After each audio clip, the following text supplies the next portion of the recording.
All right. So, you know how everyone's always saying it's so important to raise grateful kids, right? Right. But it feels like that's like a million times harder these days It does. with like all the instant gratification and I don't know. Everything's so accessible all the Right. time. Exactly.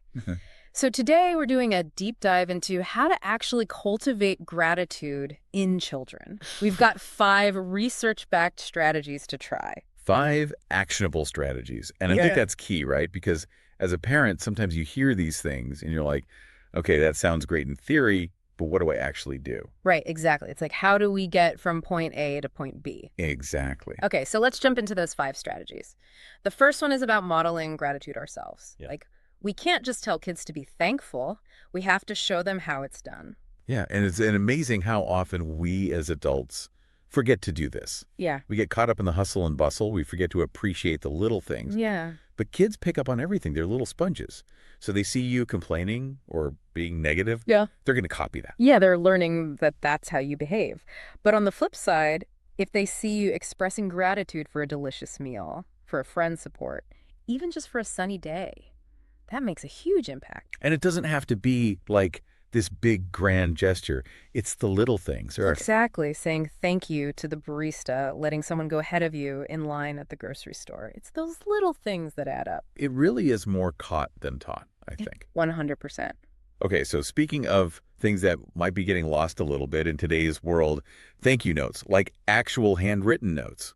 Oh, I love thank you notes. Is there something special about them? Do they really make a difference? They really do. There was this fascinating study from the University of Chicago, and they found that writing by hand, especially when you're expressing gratitude, it like strengthens social bonds Really? way more than like digital communication. Oh, wow. So, like, a text is not going to cut it. A text is nice, Yeah. but a handwritten note hits different. It Mm. shows that you put in thought and effort. That makes a lot of sense. And get this, the study, it found that this effect, this bonding effect, it was even stronger in adolescence, Oh, interesting. which makes me think that in this digital age, a handwritten note, it's like this lost art form almost, and it means even more because of that. Wow, that's pretty cool.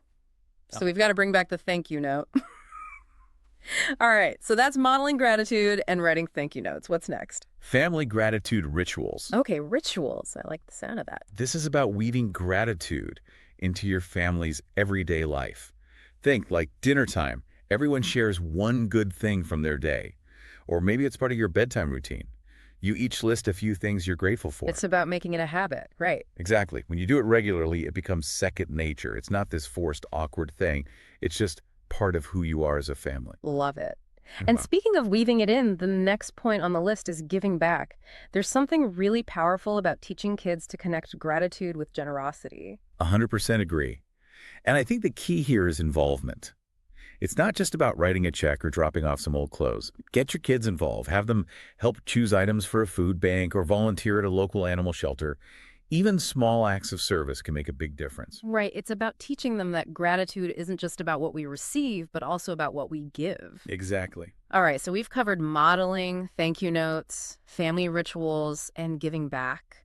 What's the final piece of the puzzle when it comes to raising these little grateful humans? Don't underestimate the power of positive reinforcement. Oh, so important. It's not enough to just notice when your child does something kind or expresses gratitude. We have to acknowledge it. And not just a generic, good job. Yeah. Be specific. Let them know you noticed. So instead of like, oh, good job helping your sister, it's more like, Hey, I saw how you helped your sister clean up her toys. That was really thoughtful of you and it made her so happy. yeah, be specific and genuine. Exactly. It shows that you're paying attention and that you value their efforts. So we've got 5 actionable strategies for cultivating gratitude: modeling it ourselves, writing thank you notes, establishing family rituals, giving back to others, and providing positive reinforcement. Where should our listeners start? Pick one that resonates and start small. Remember, gratitude is like a muscle. The more you use it, the stronger it gets. And that goes for kids and adults alike. Great advice. Thanks for this insightful deep dive into cultivating gratitude. Until next time, Thank you.